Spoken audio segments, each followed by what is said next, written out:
Aga kui Jeesus nägi rahva hulki, läks ta üles mäele ja istus sinna maha ja kui jüngrid olid tema ümber kogunenud, avas ta oma suu ja õpetas neid. Õndsad on need, kes on vaimus vaesed, sest nende päralt on taevariik. Õndsad on kurvad, sest neid lohutatakse. Õndsad on tasased, sest nemad pärivad maa. Õndsad on need, kellel on nälg ja janu õiguse järele, sest nemad saavad küllaga. Õndsad on halastajad, sest nende peale halastatakse. Õndsad on puhtad südamelt, sest nemad näevad Jumalat. Õndsad on rahutegijad, sest neid hüütakse Jumala lasteks. Õndsad on need, keda õiguse pärast taga kiusatakse, sest nende päralt on taevariik. Õndsad olete teie, kui teid minu pärast laimatakse ja taga kiusatakse ja teist valega kõiksugust kurja räägitakse. Olge rõõmsad ja hõisake, sest teie palk on suur taevas. Just samamoodi on taga kiusatud ka prohveteid enne teid. Teie olete maa sool, aga kui sool läheb läägeks, millega saab siis teha seda soolaseks?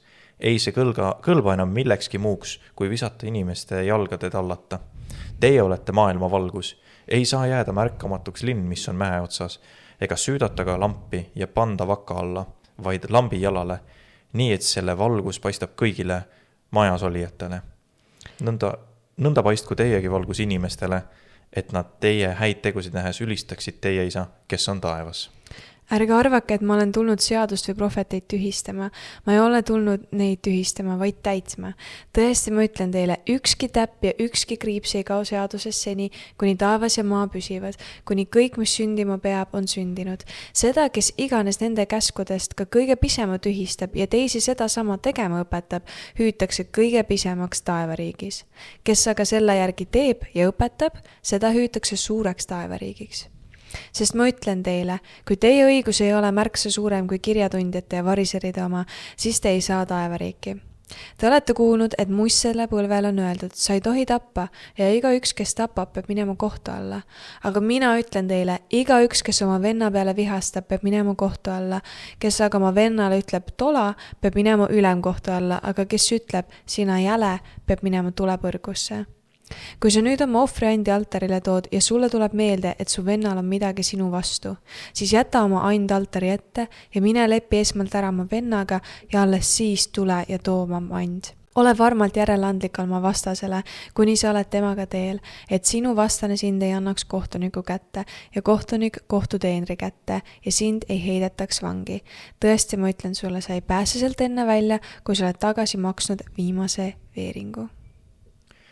Tere, kallid kuulajad ja vaatajad.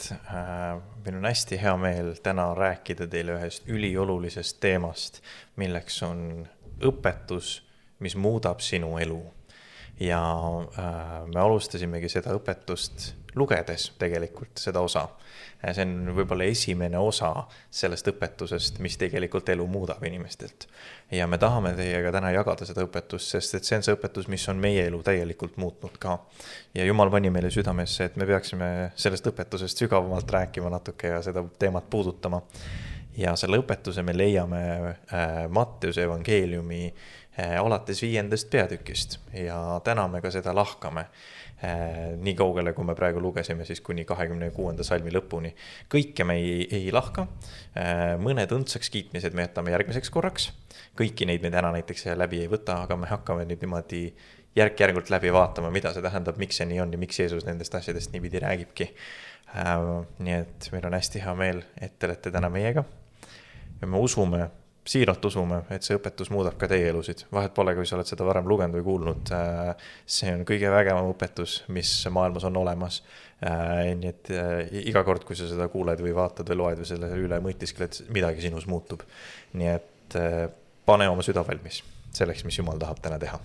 Esiteks, Matteuse 5., 6., 7. peatükk, seda kutsutakse Jeesuse mäejutluseks siis. Ja sellest me siis ka räägime mitmed seeriad. Ja kõigepealt tahaks tuua siia olulise märkuse, mis on see mägede olulisus. Et kui me vaatame, siis Jeesus ei läinud kuskile suvalisse kohta, vaid ta läks mäe peale ja jutlustas. Ja mägi on väga oluline sümbol siin kohal. Kui me vaatame Vana Testamenti, siis me näeme ühte väga olulist tegelast nimega Mooses, kes läks ka mäe peale. Ja Mooses sai mäe peal 10 käsku. Ja siis Jeesus andis ka juhised ehk siis mäejutluse mäe peal. Aga Jeesus annab nüüd selle teise mäe peal selle seaduse rakendusliku tõlgenduse. Et Mooses sai seaduse, aga Jeesus annab selle tõlgenduse. Ja Johannes ütleb ka, et seadused ja juhised anti küll Moosese kaudu, aga arm ja tõde anti Jeesuse kaudu. Ja võimekus õigesti mõista seadust ongi selle mäejutluse sisu. See Jeesuse mäejutlus annab edasi Jeesuse õpetuse tuuma ja see on nagu, me peame aru saama sellest, et see eetiline ja moraalne võimekus, mis sealt nagu mäejutlusest välja tuleb, need reeglid, käsud, millest Jeesus räägib ja lahti seletab, on ju, me peame aru saama, et see ei ole põhjus, vaid see on tagajärg. Me näeme seda, mida tuleb teha, et olla õnnis inimene, et olla Jeesusele meelepärane, on ju, et olla see moraalne inimene, aga sa tuled enne Jumala juurde ja siis Jumal muudab sind selliseks ja me peame aru saama, et me ei tee niimoodi, et me näeme seda tervet listi mäejutlusest, on ju, see on mitu peatükki, vaatame tervet seda listi, okei, nüüd ma hakkan käituma täpselt niimoodi, nagu siin listis on ju, et nüüd ma ei valeta ja nüüd ma nagu eriti vaatan patustamisega ka, kuidas ma nüüd täpselt teen kõike ja sa nagu paned hästi palju rõhku sellele, et kuidas ma nüüd oma tegudega saaksin õndsaks, aga tegelikult me peame aru saama, et me tuleme enne Jumala juurde, me pöörame oma silmad Jumala peale ja siis see tagajärg sellest, et me oleme keeranud oma silmad Jumala peale ja otsinud teda, on see, et tema teeb meid puhtamaks ja puhtamaks. Ehk siis ära pane oma silmi sellele, et sa käituks kuidagi nii ja naa, vaid pane silmad Jeesusele ja otsi Jumalat ja tema kuningriiki, siis seda kõike muud antakse teile pealegi. Ja asi ongi selles, et tekib küsimus, et kas ma pean seda kõike tegema, mis seal listis kirjas on ju, või ma tahan seda teha. Ja see ongi tegelikult Uue ja Vana Testamendi vahe. Ja see, et sa tahad asju mingil hetkel õigesti teha, nii nagu Jeesus on õpetanud ja sa nagu pöördud Jumala poole ja sa näed seda kõike, sa tahad seda kõike teha ja järgida, on ju. Ma ütlen ka, et see ei tule nagu pauguna või see ei tule nagu koheselt niimoodi, vaid et see tihtipeale ongi protsess. Kui me loeme piiblist neid asju, et kuidas ära vihasta ja ole valmis keerama teine põsk, on ju, siis need asjad ei ole niimoodi, et sul lihtsalt paugust juhtub see võimekus suhtuda niimoodi asjadesse, vaid see on protsess, sest et me maja ei saa ka panna ju korraga püsti, on ju, me peame alustama vundamendist, siis karkassist ja võib-olla ma täpselt ei tea, kuidas see käib. Ja siis nii edasi, on ju. Ja nii, et see käib nagu seestpoolt väljapoole, on ju, sa lähed Jumala juurde, tema muudab sinu elu, su elu saab muudetud ja tänu sellele kõik sinu teod, mõtted, sõnad saavad ka muudetud. Ja kuidas olla seestpoolt täidetud, see, et see kõik meist avalduks, on ju, see on läbi toidu, läbi vaimuliku toidu. Meie vaim vajab toitu ja mis see toit on, see on Jumala sõna. Ma sain su isalt ühe väga hea mõtte, Mardilt ühe mõtte, et Lähis-Idas süüakse leiba, mis koosneb siis jahust ja õlist, on ju. Ja kui sa sööksid ainult seda jahu, siis sa ei saa isegi kurgust alla seda normaalselt, on ju, ta jääb sulle kurku kinni või sa hakkad köhima, on ju. Sul on vaja õli, mis nagu seob selle kokku, et see oleks seeditav toit sinu jaoks, et see oleks leivamaterjal, mis oleks sulle seeditav, on ju. Ja siis me võimegi mõelda niimoodi, et nagu Jumala sõna on nagu see jahu, aga püha vaim on see õli. Ja sa ei saa enne piiblit mõista, kui sul ei ole püha vaimu, mis avab need asjad sinu jaoks. Et püha vaim nagu teeb seeditavaks selle kõik, sest et kui sa ilma püha vaimuta loed Jumala sõna, siis sa näed ainult neid käske, reegleid ja sa ei näe armu selles. Aga kui sa loed püha vaimuga sõna, siis esiteks see toidab sind ja sa näed seal armastust ja armu. Täiesti nõus, nagu 100% nõus ja sul on vaja seda Jumala vaimu nagu puudutust või ilmutust mingi asja kohta, sest see on nagu Jumal, sa võid inimlikult mõista mingit piiblisalmi või mingit õpetust, aga Jumala vaim on see, kes sulle ilmutuslikult lahti teeb selle, et sa oma olemusega saad aru sellest, mida ta tegelikult seal räägib, et sa saad aru, mida sa pead tegema või kuidas sa pead tegema, kuidas sa pead käituma, mida see tegelikult see sügavam asi seal taga tähendab, mida Jumal nagu tegelikult ütleb selleks. See on nii lahe ja see on nii vajalik ja see on nii vinge asi tegelikult ka, mida Jumal meile teeb läbi püha vaimu. Aga ma võtaks siia kohe juurde siis selle esimese õndsaks kiitmise. Õndsad on need, kes on vaimus vaesed, sest nende päralt on taevariik. Ja nii näljakas, et sa ütlesid, me just rääkisime sellest, kuidas Jumala vaimu on vaja selleks, et ta teeb meile selle õpetuse lahti, sest et ma pean tegelikult tunnistama, et ma olen terve aeg seda lugenud täpselt seda sama salmi ja inimlikult mõistnud seda, mida see tähendab, kuidas seda nagu võib-olla aimanud, mida siin taga mõeldakse. Isegi guugeldanud mingeid kommentaare, aga otseselt oma olemusega mitte niimoodi aru saanud. Ja täna, kui ma lugesin seda, ma kuulasin ühte kommentaari ja mul läks midagi, mu sees läks niimoodi lahti selle koha peale, ma sain niimoodi aru sellest, mida Jeesus siin taga mõtles ja see on nii oluline asi. Vaimust vaesed. Miks on see esimene asi, mis Jeesus meile ütleb kõigepealt, et me peame olema vaimust vaesed, et meie päralt on nagu taevariik. Ja see põhjus on see, et esimene patt või originaalne patt inimkonnal oli uhkus. See oli see, mille pärast tuli ju patulangus. Oli see, et inimene pidas ennast ülevamaks Jumalast ja läks maomeelitusega kaasa, otsustas, et ma otsustan ise Jumala käsule vasta ja teen nii, nagu mina arvan, et on hea. Ja see oli uhkus, mis veis inimkonna languseni. Ja sellepärast esimese asjana Jeesus ütlebki meile seda, et meie peaksime olema vaimust vaesed, sest et mida tähendab olla vaimust vaene, tähendab olla või vaimust vaene on inimene, kes mõistab, et temas puudub võimekus anda midagi omalt poolt Jumalale. Teisisõnu, vaimust vaene inimene saab aru, et patt teeb temast täiesti eksliku ja ebatäiusliku olendi, kes ei küündi kuidagigi Jumalaga võrdväärsele nagu tasandile. Vaimust vaene inimene laseb lahti enda tahtmisest. Ta annab ära selle, mis on tema elu. Ta võtab oma risti ja ütleb, et Jumal, palun sina juhi mind ja ma võtan oma koorma ja ma suren ise endale. See on see, kes on vaimust vaene. See on see kõige sügavam esimene identiteedikivi kogu kristluse usu tegelikult nagu vundamendi juures. Sest et me mõistame ja tajume ära, kui hädasti meil on vaja tegelikult Jumala vaimu ja Jumala juhtimist ja Jumala vaimu täidet oma ellu. Me oleme nagu nii eksinud ilma selleta. Ja see ongi see põhjus, miks Jeesus toob välja selle kõige esimesena. Sest ütlebki, et sa pead olema vaimust vaene, sa pead aru saama sellest, et sina siin elus ei saa üksi ilma Jumalata hakkama. Ja sa ei olegi loodud saama hakkama, aga sa pead ise endale tunnistama, kuivõrd ekslik sa oled selles. Ja siis, kui sa sellest aru saad, kui sa ise tajud ära, et pekki, kui väga mul on Jumalata vaja, siis sa oled niivõrd vaimust vaene, et sa saad minna Jumala juurde, tõmmata ennast tühjaks kõigest muust räbust ja öelda, Jumal, sina täida mind oma vaimuga ja selle õpetuse, selle headusega, mis on sinu sees. Ja siis sinu päralt saab olema taevariik, sest sa oled täis Jumalat. Ma pole kunagi sellest niipidi nagu mõelnud ja selle sügavust nagu niimoodi varem mõistnud. Aga see on see, mida Jeesus tegelikult selle taga mõtleb, kui ta ütleb, et te peate olema vaimust vaesed. Ja see on minu jaoks täiesti nagu nii imeline. Ma kuulasin selle õpetuse läbi, siis ma esimese asjana hakkasin palvetama, et Jumal, palun, ma tahan olla nii vaene, et see on ulme. Nagu palun tee mind vaimust vaeseks. Ma nagu nii hädasti vajan seda, et olla see vaimust vaene, kelle päralt oleks Jumala taevariik. See on nii äge minu jaoks ja see on nii ilmutuslik ja nii suur komponent sellest, kes me oleme kristlastena ka. Järgmine õndsaks kiitmine, millest ma tahaks rääkida, on see halastajad. Võtame halastajad siia juurde. Õndsad on halastajad, sest nende peale halastatakse. Paulus kirjeldab, Galaatia 6:7 ütleb niimoodi. Ärge eksige, Jumal ei lase ennast pilgata, sest mida inimene iganes külvab, seda ta ka lõikab. Ja see ei ole ainult see, et nagu siuke inimese tasemele andeks andmani, et ma eksisin sinu vastu, ma palun andeks, või et sina eksisid minu vastu, ma ei anna sulle andeks, siis, et kui mina sulle ei anda andeks, siis äkki sina ei anna mulle andeks, vaid et see on väga palju sügavam ja see mõte selle juures on see, et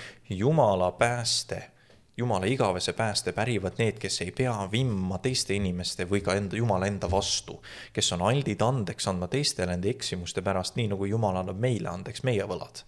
Kas see kõlab tuttavalt? Kui jah, siis täpselt peatükk edasi sellest ütleb ju Jeesus meile sama asja meie isa palves, et andke oma võlad andeks, nii nagu teilegi antakse andeks teie võlad, on ju.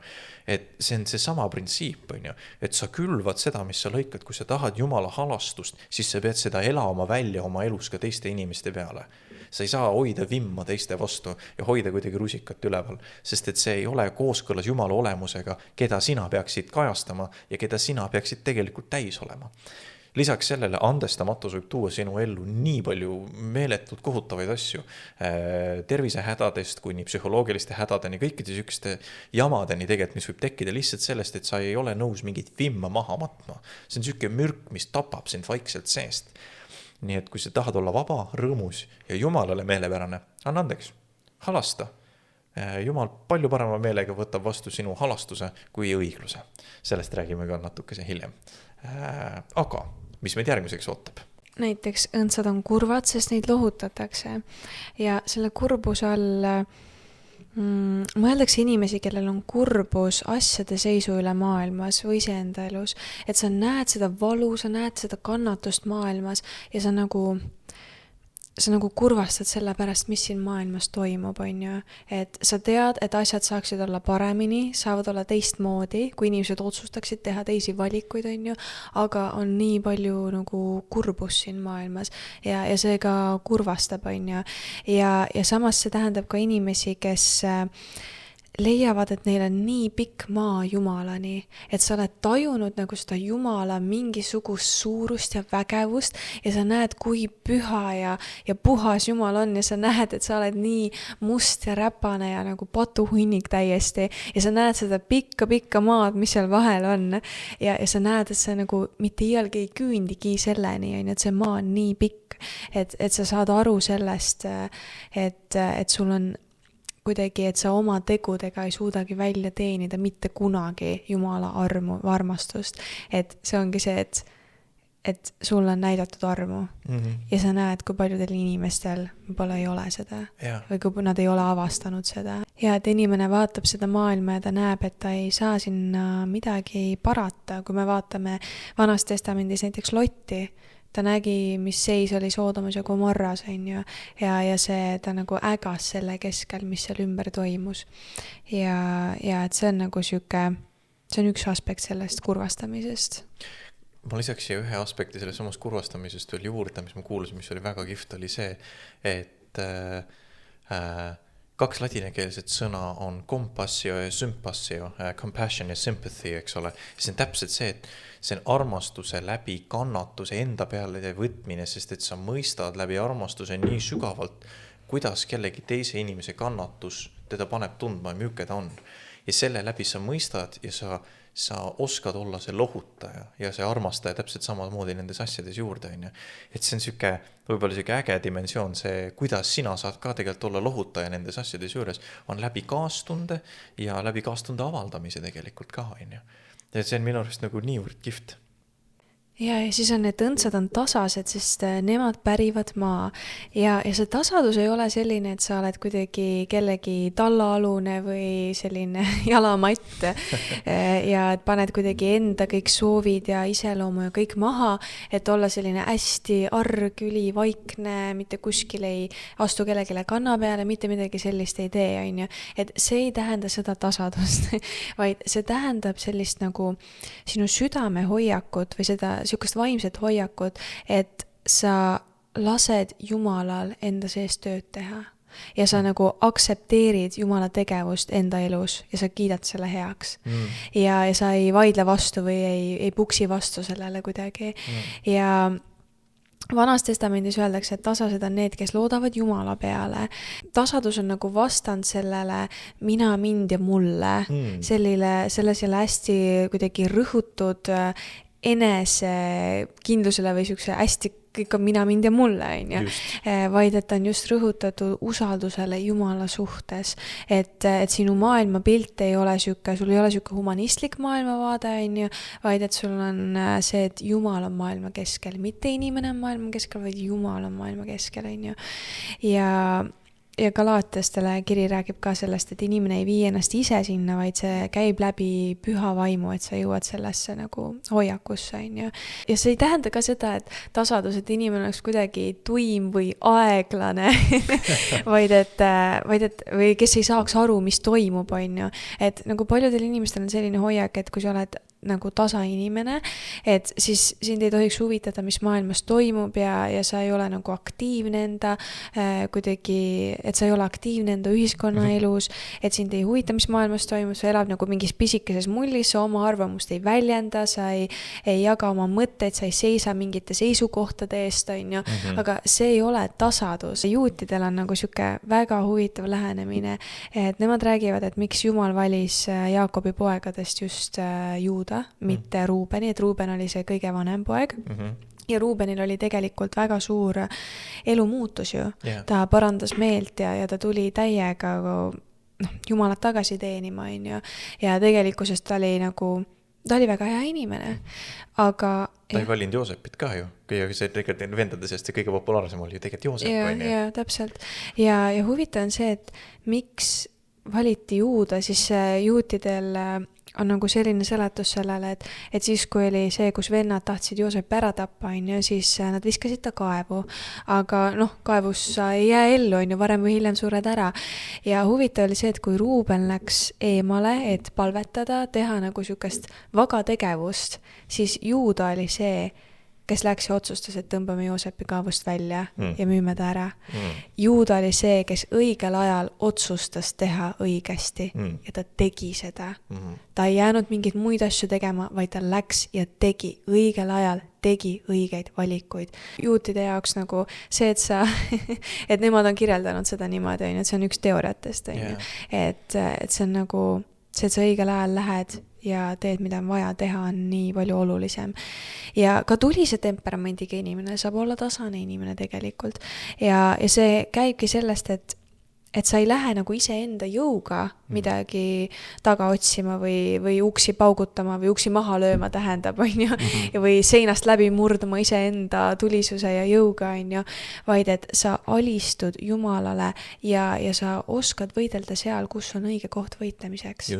Ja sa nagu Jumal kasutab sinu iseloomu omadusi. See, et sa oled tasane või ei ole tasane, see ei ole sõltuv sinu iseloomu omadustest. Need on Jumala poolt kingitud sulle mingisugused annid.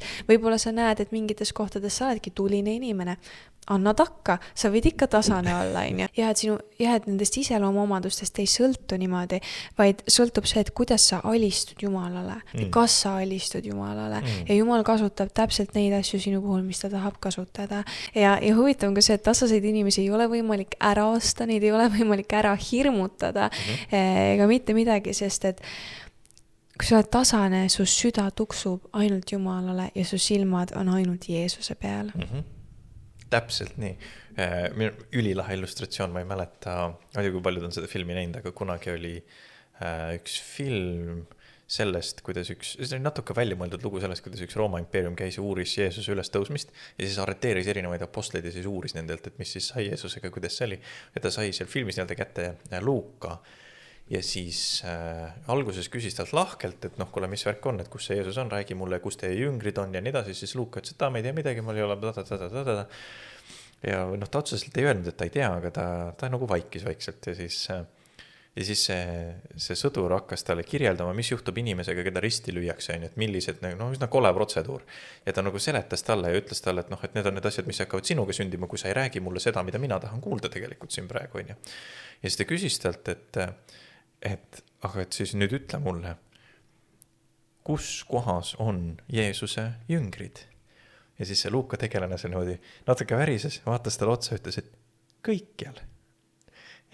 Ja see oli nii kuidagi nagu võimas, sellepärast, et isegi surmahirmu ees ta nagu ei vankunud ja vaatas niimoodi otsa talle, ütles, et me oleme kõikjal ja sa ei saa seda ära tappa, sa ei saa seda ära hirmutada, sa ei saa seda meilt ära võtta, et tee, mis tahad, tee nii, nagu sa pead tegema. Ma olen siin ja ma ei karda seda, ma ei karda sind. See on see, milline tegelikult tasane olemine sulle nagu teeb ka. Ja minu arust see on nii võimas, sest et sa oled vägevam kui see maailm, sest sinu sees on see, kes on ära võitnud selle maailma ja kui vaatab otsa nendele, kes siin liiguvad. Ja mõtle, sinu sees saab olla see vägi ja see võimekus, see on nii lahe. Ma loeksin veel siia otsa räägiks natuke sellest, sa ei tohi tappa käsust. Kui Jeesus ütles, et te olete muistsele põlvele on öeldud, sa ei tohi tappa ja ka üks, kes tapab, peab minema kohtu ette. Aga mina ütlen teile, iga üks, kes oma venna peale vihastab, peab minema kohtu alla, kes aga oma vennale ütleb tola, peab minema ülemkohtu alla, kes aga ütleb sina jäle, peab minema tulepõrgusse. Esiteks, sinu sõnadel on vägi. Sinu südame hoiakus on see küsimus, mis on nagu oluline tegelikult. Jumal vaatab sinu südant ja ta vaatab sinu sõnu täpselt samamoodi. Jeesus hoiatas meid Mattuse 15:18 ütles meile, et aga mis suust välja tuleb, lähtub südamest ja see rüvetab inimest. Et kui sina ütled oma sõnadega välja, et keegi on jäle, keegi on kohutav, keegi on õudne, see on see, mis tegelikult sind ennast rüvetab. Sa kutsud kedagi teist jäledaks, sa ise oled jäle. See jääb sulle külge. Nii et me ei tohi seda nagu välja öelda niimoodi oma sõnadega ja Jeesus tahabki öelda, et mitte ainult ei ole see, et meie teod sa ei tohi tappa, et sa lööd kedagi, sa tapad kedagi, et ainult see ei ole see kohutav asi, mida me võime teha, aga ka oma sõnadega ja südame hoiakuga me võime teha meeletult palju kahju ja pattu teiste vastu ka. Ja see ei ole Jumalale meelepärane, et me ei tohi niimoodi käituda teiste suhtes. Loeme edasi, kui sa nüüd oma ohvri andi altarile tood ja sulle tuleb meelde, et su vennal on midagi sinu vastu, siis jäta oma and altari ette ja mine lepi esmalt ära oma vennaga ja alles siis tule too oma and. Hosea 6.6 ütleb meile Vanas testamendis niimoodi, sest ustavus või siis halastus on see, mida ma tahan, mitte ohver. Jumala tundmine on enam kui põletusohvrid. On see, mida Jumal ütleb meile. Ta tahab halastust enne ohvrit. See on nii kenasti öeldud, see on tegelikult Jeesus tsiteeribki siin prohveteid, ta ütlebki seda, et kuulge, Jumalale on palju rohkem meelepärane see, et me oleme halastavad üksteise vastu, kui et me toome ainult ohvreid talle. Aga loeme edasi. Ole varmalt järeleandlik oma vastasele, kuni sa oled temaga teel, et sinu vastane sind ei annaks kohtuniku kätte ja kohtutreeneri kätte ja sind ei heidetaks vangi. Tõesti, ma ütlen sulle, sa ei pääse sealt enne välja, kui oled tagasi maksnud viimsegi veeru. Anna andeks enne, kui on liiga hilja. Ära viivita oma andeks andmisega, Isegi enda vaenlastele anna pigem andeks, sest et see on parem sinule endale. On parem andeks anda või andeks paluda ning saada vabaks, kui minna kohtu ette ja kaotada see vabadus. See on nagu väga palju parem, Natukenegi võtta ennast nagu alandlikumaks ja siis mine palu andeks või mine anna andeks, täpselt samamoodi. See muide ka seotud täpselt selle sama asjaga, mis me enne rääkisime ka Mattuse 5.7. salmis, ehk siis õndsad on halastajad, sest nende peale halastatakse. Ehk siis see ongi sinu võimalus olla see halastaja, kes annab andeks teistele. Nii et kui sa tahad nagu praktiseerida seda, mida Jeesus tegelikult nagu siin ütleb ka, ole halastaja, anna andeks, anna oma võlad andeks, anna vabadust teistele inimestele. Siis Jeesus räägib, et me peame olema nagu maasool, et teie olete maasool, aga kui sool läheb läägeks, millega saab siis seda teha soolaseks? Ei see kõlba enam millekski muuks, kui visata inimeste jalgade tallata. Nagu me ka praegu teeme. Kui on külmad ilmad Eestis, siis me viskame selle läägeks läinud soola tallata. Nii et Jeesus olles ise soojas kliimas juba. Eks ole. Aga soolast rääkides. Ja soolaga on üks probleem tõesti, et kui sa jätta lihtsalt niimoodi seisma, siis sool läheb läägeks ja seda ei saa enam kasutada. Ja soolal on üleüldiselt, see on väga huvitav, et Jeesus selle tõi niimoodi välja. Soolal on nagu, ta on metafoorina väga selline huvitav asi, et vanades kultuurides kasutati soola sõpruse kinnitamiseks, siis seda kasutati desinfitseerimiseks, näiteks beebisid puhastati, muidugi kasutati maitsestamiseks, siis sool nagu sümbolina tähendab ka kvaliteeti ja ka Vanas testamendis me näeme, et ka ohvrite toomisel oli soolal väga oluline koht, et seda kasutati Iisraelis siis üldse sellise nagu püha ja olulise sündmusega, nagu templi ohvrite juures kasutati soola. Ja huvitav on ka see, et vallutatud maad tehti ka soolaga üle, et mida ei tahetud enam, mida ei tahetud enam kasutada. Et ei tahetud, et seal midagi enam kasvaks, siis pandi soolaga üle. Ja me näeme ka Soodoma ja Gomorra hävingus. Aga Jeesus toob huvitavalt välja selle, et sool, mis kaotab maitse, et nagu millega on seda võimalik siis üldse tagasi soolaseks saada. Ja see on nagu selline hoiatus jüngritele ka ja ka teistele inimestele, et selle maailma keskel meil on nii nagu lihtne muutuda selle maailma sarnaseks nii, et me nagu kaotame selle soolase maitse.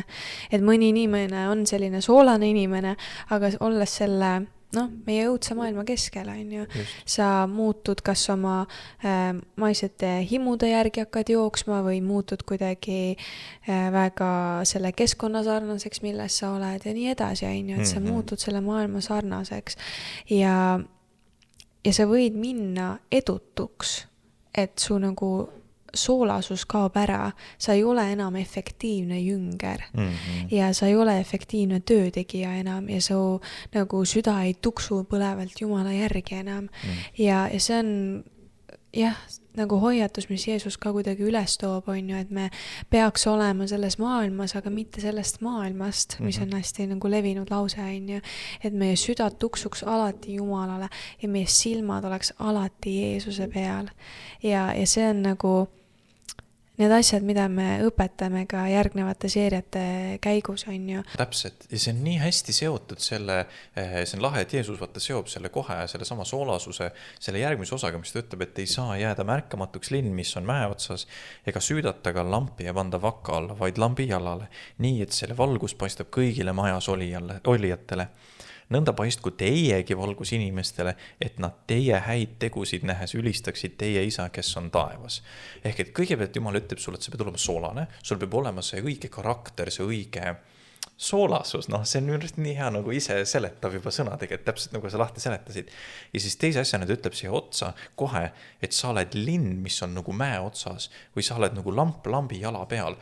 Sina paistad kõikidele silma, sellepärast, et sinu sees on see valgus, mis muudab maailma. Ja see valgus tegelikult oli püha vaimu poolt meile antud. Ja see oli Jeesus, kes ütleski, et kuulge, mina olengi see valgus. Tema on see, kes läbi püha vaimu meie seest nagu särab seal juures. Aga täpselt nagu ka soolasustega ja sellepärast ma arvan, Jeesus need kaks asja kokku panigi, ongi see, et meie ümbritsev keskkond, meie patune maailm, meie enda huvid, himud, mis iganes asjad võivad lämmatada ja seda valgust natukene nagu kustu tõmmata. Ja siis muutubki see, et me muutume selliseks natukene, meie valgus hääbub ja me kaome niimoodi ära. Ja seda saab täpselt nagu soolasusega, seda me teeme ja täidame tegelikult niimoodi, et me lähme Jumala ette ja palume, et Jumal täidaks meid. Me loeme sõna, me palvetame, me võtame osadust Jumalaga ja see on see, mis paneb selle valguse meie sees nagu tagasi tegelikult põlema. Sest et kui me täidame ennast Jeesusega, siis Jeesus vaatab meile vastu sealt eest. Ja siis inimesed näevad meie häid tegusid ja kiidavad Jumalat, meie isa. Sellepärast, kui me oma tegudest kiitleme, siis inimesed ütlevad, küll sa oled tubli. Aga kui sa Jumala tegudes kiitled, siis on ilmselge, et need ei ole ainult sinu teod, need on Jumala teod. Ja siis on tore, kui inimesed saavad ülistada selle läbi Jumalat. Ja kui me mõtleme, et miks on oluline see Jeesuse mäejutlus, on ju, mis see õpetus meie elule annab, siis ma hüppan korra Matteuse 7. peatüki, kus lõpus Jeesus räägib ja ta ütleb siis 24. salmist alates, et igaüks nüüd, kes neid mu sõnu kuuleb ja nende järgi teeb, sarnaneb aruka mehega, kes ehitas oma maja kaljule ja sadas paduvihma ja tulid veevood ja puhusid tuuled ning söösid vastu seda maja, aga see ei varisenud, sest see oli rajatud kaljule. Ja igaüks, kes neid mu sõnu kuuleb, et nende järgi ei tee, sarnaneb rumala mehega, kes ehitas oma maja liivale ja sadas paduvihma ja tulid veevood ja puhusid tuuled ning söösid vastu seda maja ja see varises ja selle kokkuvarisemine oli ränk. Ja sündis, kui Jeesus oli need kõned lõpetanud, et rahva hulgad olid vapustatud tema õpetusest, sest ta õpetas neid nagu see, kellel oli meelevald, mitte nõnda nagu nende kirjatundjad. Ja miks see ongi nii oluline, sest et kogu meie usuelu vältel me ehitame seda usuelu maja. Me paneme paika seda vundamenti, seda karkassi ja võib-olla sealt edasi asju, mida ma ei tea. Aga et terve oma usuelu vältel me ehitame seda maja ja me peame vaatama, et meie maja oleks ehitatud kvaliteetsetest materjalidest kvaliteetsele pinnasele. Ja me ei laseks nagu sellistel tormidel, tuulel ja sellel suurel kurjal hundil puhuda meie majakest ümber lihtsalt.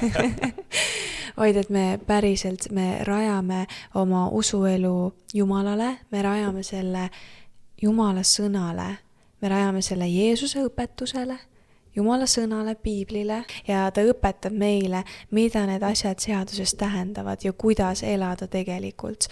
Ja jällegi peab meelde tuletama, et me ei saa niimoodi elada sellist elu, niimoodi nagu piibel meile õpetab, nii et me hakkame ise punnitades elama seda, vaid et esmalt Jumal ja siis Jumal muudab sind selliseks. Tema on see, kes puhastab sind ja tema on see, kes nagu suunab erinevatel aegadel su silmad erinevate aspektide juurde oma elus. Et sa oma mingites elu etappides võtad ette mingid osad oma elust ja Jumal hakkab neid vaikselt muutma ja see ongi protsess. Ja sa ehitadki kokkuvõttes seda maja koos Jumalaga, et Jumal ehitab seda sinu usuelu maja. Jaa, Jeesuse mäejutlus on nagu mitte ainult lihtsalt süke õpetus, vaid käsud, vaid see on nagu manual meie ja Jumala suhtekorra õigeks rakenduseks, täpselt nagu sa alguses ütlesid. Ja see on nagu meie kogu, mitte ainult usuelu, vaid terve elu kõige olulisemad õpetused ja lähtepunktid, mida me peaks tegelikult analüüsima ja vaatama. Et sellepärast me oleme ka tahtnud sellest rääkida ja ma loodame, et see osa on teid puudutanud, teid teeninud, teid õpetanud. Järgmine kord, kui me kahekesi räägime, vihje, siis me jätkame sellest mäejutlusest ja vaatame, mida Jeesus meile veel jättis õpetustena. Sest vahepeal meil tulevad väga ägedad külalised. Oh yeah. Juba järgmine episood tuleb väga äge külaline meile. Oh yeah. Ja aga näeme järgmine episood. Just nii.